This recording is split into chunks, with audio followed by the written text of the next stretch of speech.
Hey guys, welcome back to my channel. Rewind that. It's your girl Miss K. If this is your first time coming across my channel, welcome. Please be sure to subscribe if you like the vibe and hit that notification bell so you know when I upload more videos like this one. Today we're going to be going over the latest episode of Atlanta, Season 3, Episode 1, called Three Slaps. And this episode starts off with the story of Laquarius, and it's really serious, guys. Like it's amazing to me because his mom kind of voluntarily gave him over to Child Protective Services, and they put him in a home with these two white ladies. And the house to me is unfit for children. I'm trying to figure out how a child goes from one place where they figure, oh, it's unfit for him because the mom came up to school and made him dance a few times, and then the grandfather slapped him around, so they called Child Protective Services. And then they got him in this other home with these other black kids that are there, these two white women who feed them raw chicken and have them working in the garden like they got little slaves with them. I mean, it's really, honestly, guys, it's triggering, and it's kind of upsetting to watch. I'm not gonna lie. So basically, seeing this kid Laquarius's story, a character that we don't know from a hole in the wall, but they found it necessary to let us see this story. And it was pretty interesting, but like I said, very upsetting. I don't understand what kind of mother he had, why she would allow this to go on. But man, I thought that when she put his clothes out and just gave him up, that she was gonna get him back or just do it just for, to scare him or something like that. But that's not the case. And now they're in this home that's not fit for children at all. And mind you, like I said, there's like three or four other kids that was already there when he got there. And clearly, the social worker or whoever brought Laquarius to this home knows about this house. Okay, this is a house that they frequently take children into. So you mean to tell me that you're not coming in, checking this house out, seeing if it's up to par, seeing that the kids are eating the proper foods, and like, this is freaking crazy, guys.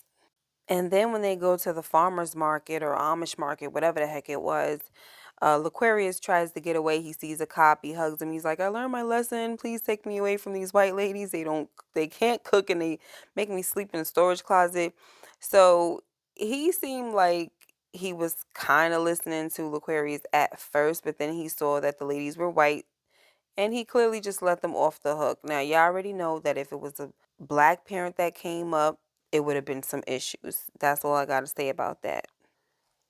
Guys, so after this, they take him back home, and he's over here like patching up the walls and painting. And I mean, I'm telling you, this episode pissed me off, okay?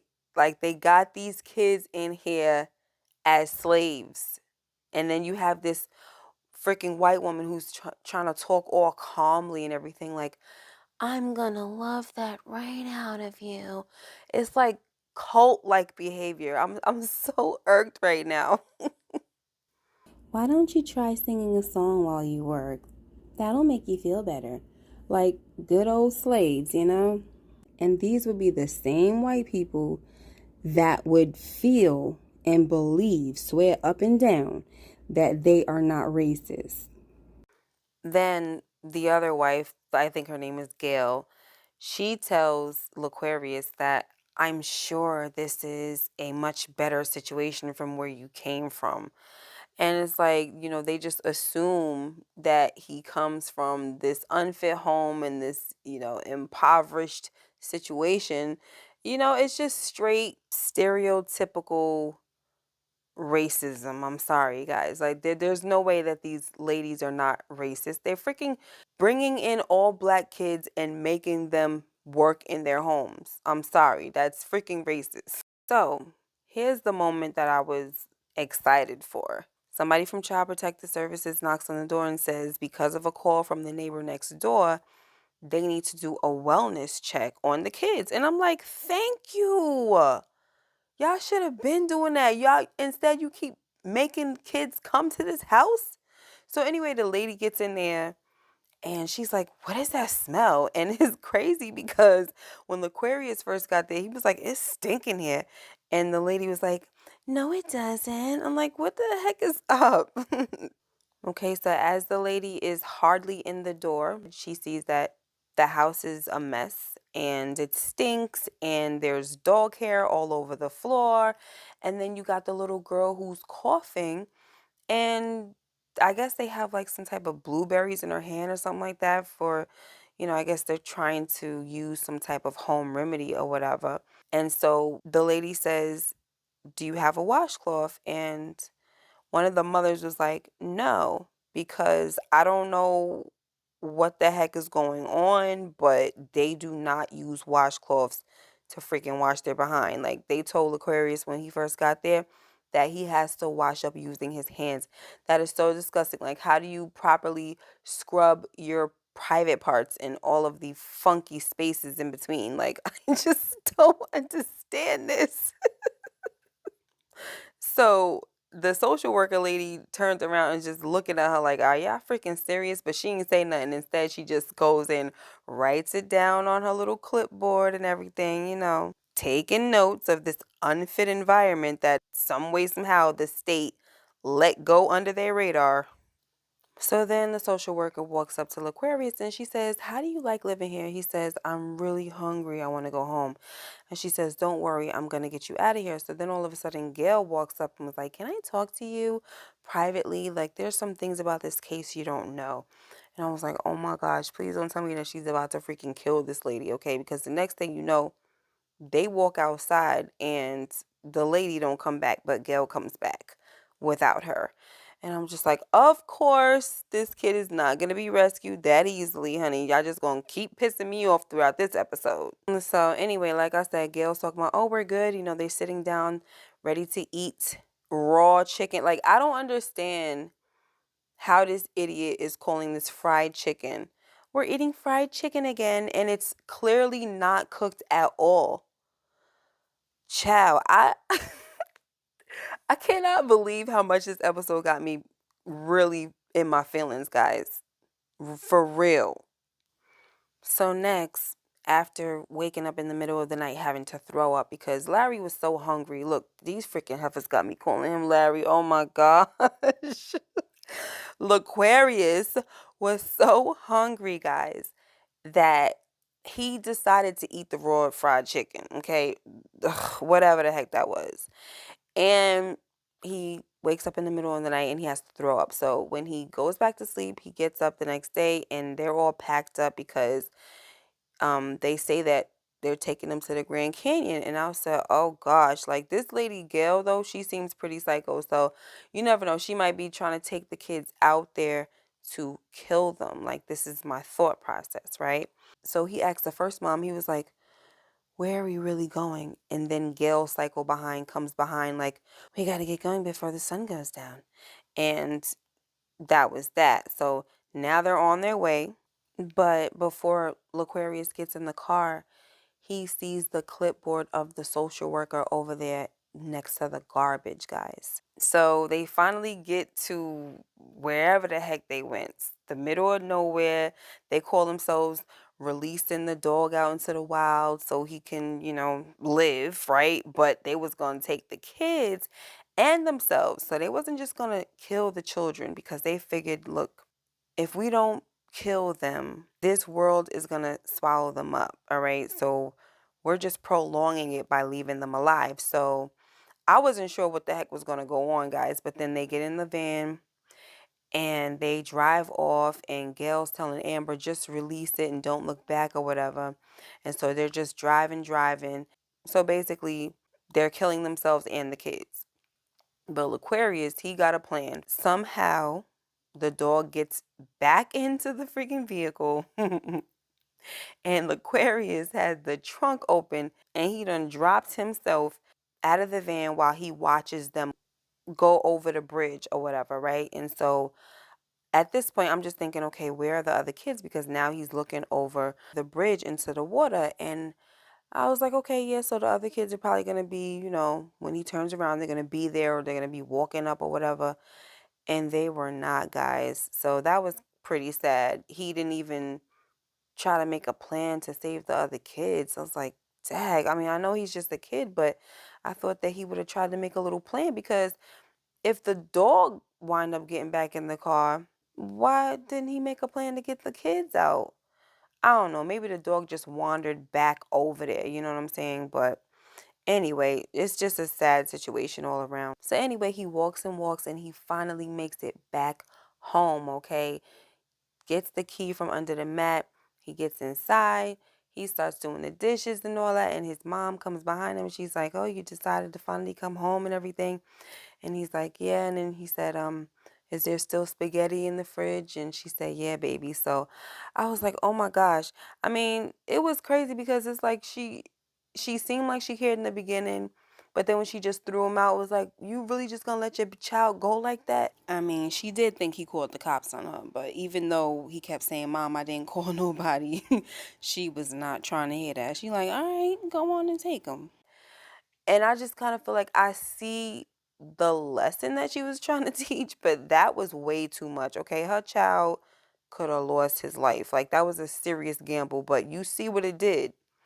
When he got back home, he was very appreciative, because out there is no freaking joke. He over there talking about some, "Oh, there ain't no milk or there ain't no cereal," whatever the heck he said. And she's like, "There's spaghetti if you hungry." You know what I'm saying? Then you get to this other house where it stink. It's they mistreating the kids. They're malnourished. They not feeding them. They got them acting like slaves and stuff.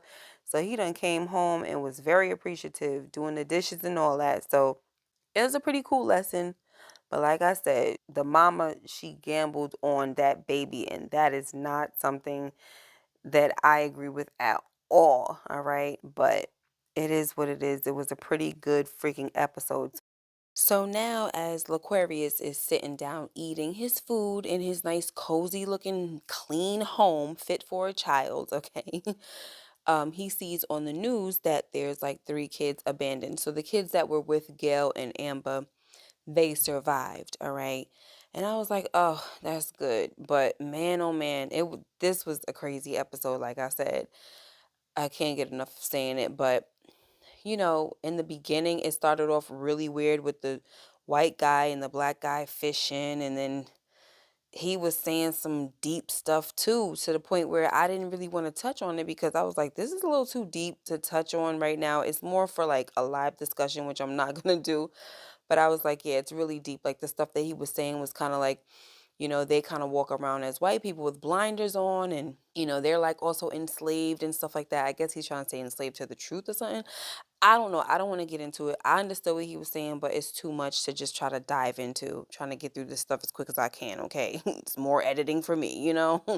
But anyway, the realest thing the white guy said was that white, or being white, isn't something that's scientific. It's basically a class. It's social more than anything. And I was like, wow, that's pretty deep, because he was basically saying that the people in that town, they basically got washed out, or basically the town got drowned or something like that, right? Because they were becoming white. So it sounds like another Black Wall Street situation, where the black folks was on the rise and, just being successful and things like that. And they came and destroyed their town. And so him saying that they were almost white was pretty deep. That's why I said I didn't really want to touch it and talk about it, because it's a lot. You could really dissect and go in on that one scene, guys. All right. And then we have Amber at the end saying to Gail, why did they let us do this? Like, why didn't anybody stop us? So she even had to realize that they wasn't fit to have no children. They wasn't fit to raise no kids and be parents and all that stuff. Yet the state kept giving them more kids. You see that? A daggone shame. Like I said, this episode was an eye opener. It was upsetting to watch and all of the above, but oh my gosh, I'm telling you, like, there's just genius behind the writers, and I know Donald Glover is behind a lot of this. So everybody behind this show, I'm telling you, they're on like this political poetry type of, I mean, just woke type stuff. You know what I'm saying? So there's always a message somewhere when you watch this show. So I also forgot to mention that there was some funny moments in the episode when Laquarius he got in trouble and his mom came up to the school and she went out into the hallway and she had him doing all the dances. She like, go ahead now, whip, hit it. It was to me that was kind of funny because she was serious, all right? But she telling him to do all the freaking dances and all that stuff. But then you got the guidance counselor watching everything, and you know how they do. Like, they take everything like it's abuse or something, and then you got the grandfather slapped him 3 times. Them little measly slaps wasn't no freaking abuse. So all of a sudden, that's why the guidance counselor's like, oh, yeah, I'm gonna have to get you out of here or whatever, right? But, like I said, I didn't agree with the mom doing what she did, but I understood what she was saying to him. Like, you up here playing and dancing for these white folks and they ain't gonna do nothing but kill you. You know what I'm saying? Like, they don't got your back for real. They laughing at you and all that. You entertaining to them, but they ain't gonna care if you dead or in jail, you know? But the part that I really liked was how the mom was just like, give my son detention. He don't need to go to no special classes and nothing like that. Like, what's wrong with this school? Sometimes the schools, the type of measures that they take, it's too far. It's almost like they're always so ready to go to the extreme rather than really get to the root of what's going on or whatever. So, yeah, I totally understood where the mother was coming from with that one. So the episode ends with Ernest actually waking up, and it almost seems like he woke up from a dream. So I guess the weird thing about this whole situation is that he was dreaming about this kid Laquarius because, like, where the heck did Laquarius come from? So we actually sat here and watched the season 3 premiere of a child and a character that we don't even know.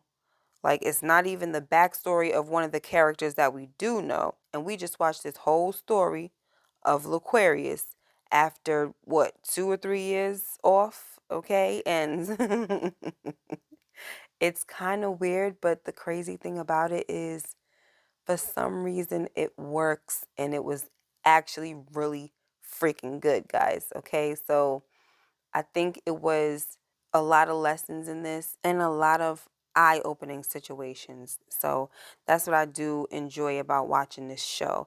All right, but that was the review of season 3, episode 1, guys. 3 slaps. Let me know what you thought about this episode.